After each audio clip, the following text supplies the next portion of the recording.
Good morning बच्चों। आज हम पढ़ेंगे एनसीईआरटी की नई टेक्स्ट बुक वीणा से पार्ट 1, जिसका नाम है सीखो। सीखो कविता के कवि हैं श्रीनाथ सिंह।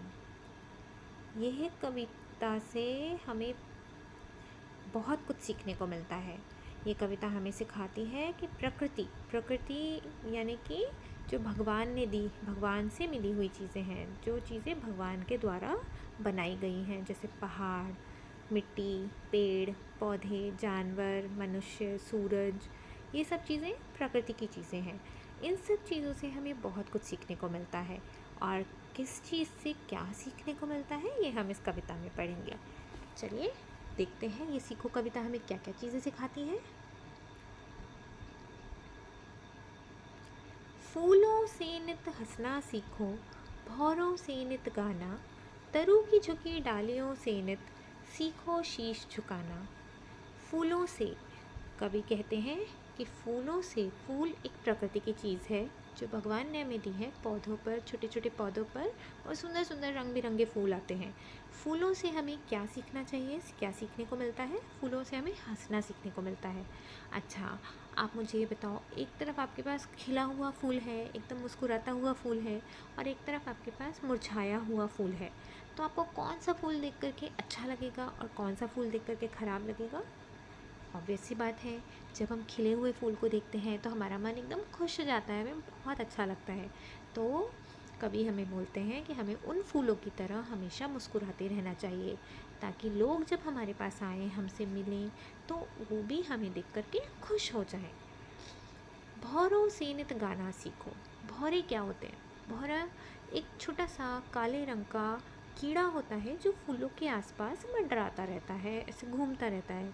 और भौरा जब फूलों के आसपास घूमता है तो वो एक गाना सा गाता है, आवाज़ करता है, भिन भिन भिन भिन करके। तो भौरा मतलब कि हम इसको भंवरा भी बोल सकते हैं। भंवरा जो फूलों के आसपास मंडराता है। भौरे से हमें गाना गाना सीखने के लिए कहा गया है। भौरे से हमें गाना सीखना है। तरु की झुकी डालियों से नित सीखो शीश झुकाना। तरु कहते हैं पेड़ को, वृक्ष को।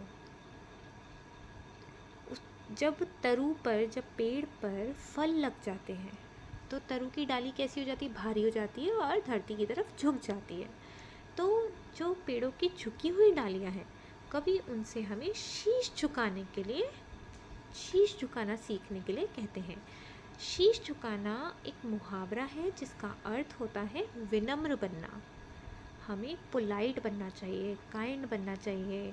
हमें हमेशा घमंड नहीं करना चाहिए, अभिमान नहीं करना चाहिए। हमें सबसे विनम्रता से बात करनी चाहिए। तो जो पेड़ों की झुकी हुई डालियां हैं वो हमें विनम्र रहना सिखाती हैं, शीश झुकाना सिखाती हैं। शीश का अर्थ होता है सिर। सीख हवा के झोंकों से लो कोमल भाव बहाना। हवा के झोंके, जो ठंडी ठंडी हवा चलती है, उनके झोंकों से हमें क्या सीखने को मिलता है कि हमें लगातार अपना कार्य करते रहना चाहिए। हमारे मन में जो कोमल भाव हैं वो लगातार बहते रहने चाहिए। हमें दूसरों के बारे में हमेशा अच्छा ही सोचना चाहिए। ये हमें कौन सिखाता है? हवा के झोंके सिखाते हैं। दूध तथा पानी से सीखो मिलना और मिलाना। दूध और पानी का स्वभाव कैसा होता है? वो जिस भी चीज़ में डल जाते हैं उसको अपने जैसा बना लेते हैं। तो दूध और पानी से हमें मिलना और मिलाना सीखना चाहिए। मतलब दूसरों के साथ कैसे घुल मिल कर रहना है, दूसरों के साथ कैसे अच्छे से व्यवहार के साथ मिल कर के रहना है, वो हमें दूध और पानी से सीखने को मिलता है। सूरज की किरणों से सीखो जगना और जगाना। लता और पेड़ों से सीखो सबको गले लगाना। सूरज की किरणें क्या सिखाती हैं? जब सूरज की किरणें आती हैं सुबह सुबह तो हमें कैसा महसूस होता है? सूरज की किरणों को देख करके हमारे मन में एक नया भाव आता है, नई शुरुआत का भाव आता है, एक अलग सी ऊर्जा आ जाती है, एक अलग सी एनर्जी आ जाती है। तो सूरज क्या सिखाता है हमें? वो एक समय पर जगता है, रोज़ वो एक ही समय पर जगता है और दूसरों को भी जगाता है।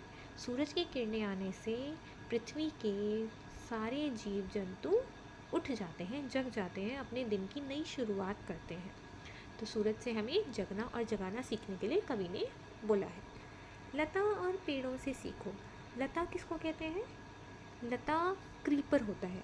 हमने साइंस में पढ़ा होगा क्लाइंबर और क्रीपर।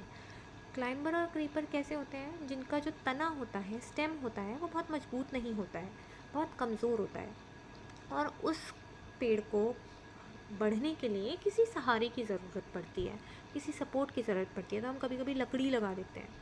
जैसे मनी प्लांट है, वो एक लता है, या फिर अंगूर का पौधा समझ लो, वो पौधा नहीं, बेल होती है, लता को हम बेल भी कहते हैं।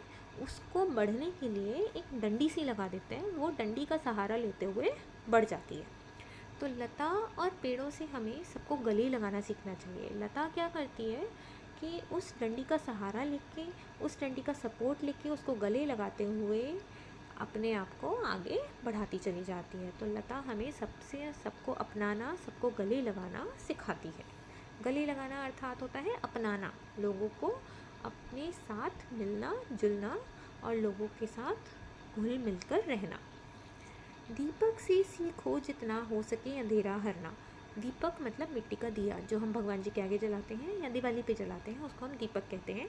उस दीपक से हमें क्या सीखना है? दीपक जब जलता है, जब हम दीपक को जलाते हैं, तो दीपक जलने के बाद एक प्रकाश फैलाता है, एक रोशनी देता है।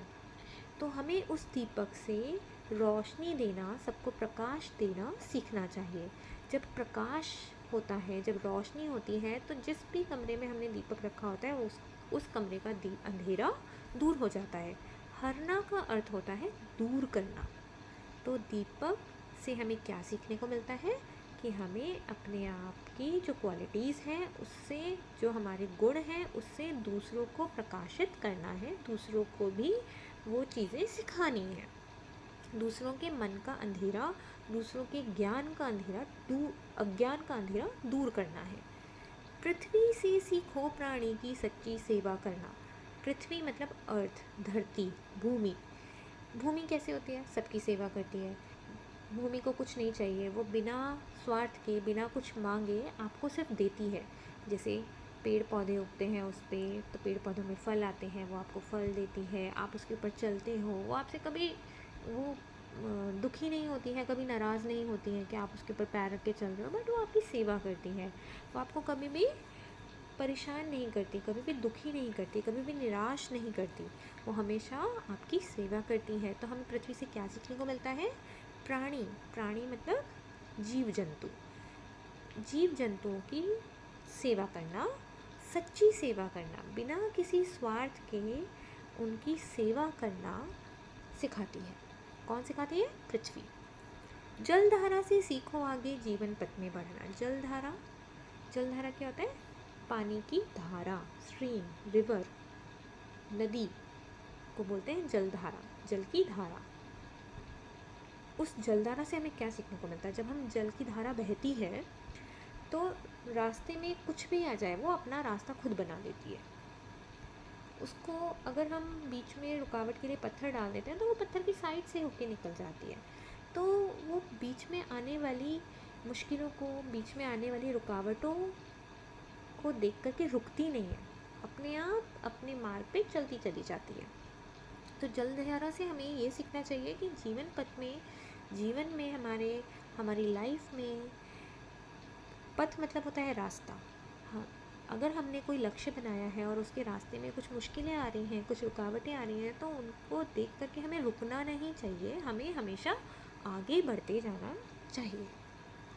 और धुएं से सीखो हरदम ऊंचे ही पर चढ़ना। धुआं कैसे होता है? जब हम किसी चीज़ को जलाते हैं, तो उसमें से धुआं निकलता है, और धुआं हमेशा ऊपर की तरफ जाता है, कभी भी नीचे की तरफ नहीं जाता है। तो धुएं से हमें ये सीखने को मिलता है कि हमें हमेशा ऊंचाई की तरफ चलना है, हमें हमेशा उन्नति करना है। ऊंचे ही पर चढ़ना का अर्थ होता है उन्नति करना, प्रगति करना, आगे बढ़ना। ऊंचे ही पर चढ़ना मतलब अपने जीवन में आज हम जहाँ पर हैं उससे आगे हमें बढ़ना है, उससे ऊपर हमें जाना है। कभी भी हमें अपने लाइफ में नीचे की तरफ नहीं आना है। हमारा जो करियर पाथ है वो नीचे की तरफ नहीं होना चाहिए, हमेशा ऊपर की तरफ होना चाहिए। हमें हमेशा उन्नति करना है। आज अगर हम क्लास 2 में हैं, क्लास 3 में हैं, सॉरी, आज हम क्लास 3 में हैं, हमारे 100 में से 50 मार्क्स आए हैं, तो हमें 50 से 40 नहीं करने हैं उस मार्क्स को, 50 से 60 की तरफ लेकर जाना है, 60 से 70, 70 से 80, 80 से 90 एंड देन टू 100। हमारा लक्ष्य 100 है, तो हमें हमेशा ऊपर की तरफ जाना है, हमें डिग्रेड नहीं होना है, हमेशा इम्प्रूव करना है। तो ये हमने प्रकृति से सीखा, फूलों से हमने हंसना सीखा, भौरों से गाना सीखा, पेड़ों की झुकी हुई डालियों से हमने शीश झुकाना सीखा, विनम्र बनना सीखा, हवा के झोंकों से हमने भाव बहाना सीखा, कोमल भाव, निर्मल भाव, दूध और पानी से हमने मिलना और मिलाना सीखा, सूरज की किरणों से जगना जगाना, लता और पेड़ों से सबको गले लगाना, दीपक से सीखा हमने अंधेरा हरना, पृथ्वी से सीखा सच्ची सेवा करना, जलधारा से हमने जीवन पथ में आगे बढ़ना सीखा, और धुएं से हमने ऊंचे ही पर चढ़ना सीखा। तो ये सब हमने सीखा प्रकृति की चीज़ों से। तो श्रीनाथ सिंह जो कवि हैं वो हमें इस कविता के माध्यम से प्रकृति की चीज़ों से कुछ न कुछ सीखने की प्रेरणा देते हैं। तो यहाँ पर हमने पढ़ी सीखो कविता। अब हम मिलते हैं नेक्स्ट वीडियो में, जिसमें हम इसके शब्दार्थ, इसके पाठ के क्वेश्चन आंसर्स, प्रश्नोत्तर और इसकी व्याकरण करेंगे। तब तक के लिए थैंक यू।